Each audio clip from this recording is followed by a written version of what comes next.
In this walkthrough task, we will create a SQL database in Azure and then query the data that is inside of that database. So for the first step, I'm going to have to log into the Azure portal at portal.azure.com. On this one, I'm going to go to Create Resource. That's up here in the upper left-hand corner. And then I'm going to select Databases, SQL Databases. So if I go down, I can see Databases. And if I look over here, I'll see SQL Database. In the SQL database pane, I'm going to fill in for DB1 for the name. I will then select my subscription I want this to fall under. The resource group is going to be called SQL DB1-RG1, and then I'll select OK. And the source is going to be the sample AdventureWorks LT. So in this one, I need to pick my subscription. It's already there. For the resource group, I'm going to create a new resource group, and it's going to be called SQL DB1-RG1. I'm going to click OK. For the database name, I'm just going to call it DB1. For the server, I'm going to select the server I want to use. So as far as the server is concerned, I need to create a new server. So click Create New. Then it's going to ask me for the server name. For the server name, I'm just going to call it JTL DB. And for the server admin, I'll call it Azure User. Then I'll select a password for it, and then I'll repeat that password. Okay. I'm going to put it in the location. It's going to be East US because that's closest to me. I'll then click OK, and I can see here that the server that it's selected is a Gen 5 2-core with 32 gigabytes of storage, and I think that should be sufficient for what I need. But I'm going to want to double check something. If I click on Configure Databases, I can see here that it's either provisioned or serverless. I have a general purpose one. The IOPS are 500 to 20,000 IOPS, 2 to 10 millisecond latency. This is good for general purpose, but I also see there's some for hyperscale as well as business critical. I can see here my cost for this server, if I was running 24 hours a day for a month, would be about $380.03. I'm not going to run this all the time, but that's a good thing to know and to keep in mind. In I can change the number of cores that I have. In this case, it has 2 cores selected, but you notice I can go all the way up to 80. The data max size, currently I have 32 gigs, but again I can go up to 1 terabyte if I wanted to. And so it looks like that's going to be enough for what I need. So I'm just going to go and just click apply here. Just going to keep what I have as the defaults. If I go over, I'll notice I have a section for networking. I also have a section for additional settings and tags, and I think I just need to use the standard defaults that they already gave me. I'm going to go in and say we'll start free trial because I just want to have advanced data security here. So I'm going to do review and create, and I can scroll down, double check to see if I have anything.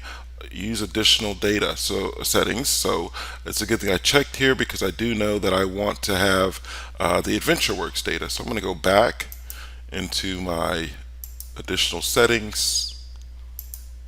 It says here start with a blank database, restore from backup, or select a sample.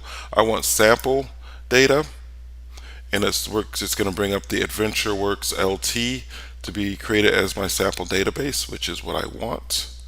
Let me double check, make sure there's nothing I'm missing here. This is pretty much everything. So I'll go back to review and create, and now I can make sure that everything is matching what I want it to be. And I can click create. Okay, now I can see here that the database, SQL database, is being procured. Wait for this screen to come up. And I can see here that the deployment is underway and it started already to deploy the server. Give it a couple minutes so it can come up.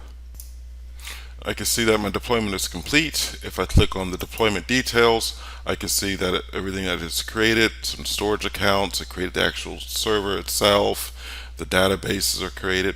I'm going to go to that resource and take a look at it. So here is the DB1. This is the actual server that's running. If I go into the resource group up here, it'll show me everything that was deployed into that SQL DB1 resource group. I'll see here I have a SQL server that was created, as well as a SQL database and a storage account that was created. So now I can open up the resource, so DB1, the database itself, and I can see here that there's no activity in that database right now, but we're going to do some queries to take a look at the data that's in there. Now, the database is created and I want to run some queries against the data. However, this is a slight change from what might be in your books, so I thought I would go over that. Once the database is created, we now have the security defaults that are in place on my subscription, so therefore I need to set a rule that's going to allow my computer, this machine that I'm at, to be able to access the database. If I don't do that, I'm going to receive an error telling me that the firewall rules will not allow this machine that I'm on to access the database. So to do that, simply I go up to Set Server Firewall, and I'll notice it pulls up my client IP address. So if I just click here, Add Client IP, and then click Save, that's going to make a firewall rule that will allow me to access the database so I can run a query against it. So I'm going to click OK here, going to go back into the database, and now when I go over to the query editor preview, it's going to ask me for my username and password.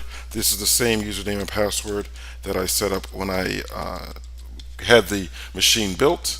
I'm going to click OK, and you can see it's logging in, and now I am in the query editor view of the database. So now I can enter my query, and I can select Run. And it shows me here, it looks like the top 20 items that the AdventureWorks database has. And we've created a SQL database in Azure, and we successfully queried the data in that database. Now I need to remove my resources because I don't want to be charged. So to do that, I can simply go back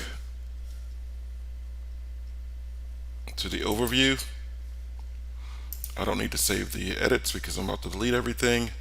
And if I go into the resource group to delete the resource that I just created, I have the option here to delete the resource group. I click that. It's going to ask me what is the name of the resource, just to double check that this is what I want to do. SQL db1-rg1, and I could click delete, and now it's going to delete all the resources that I just created.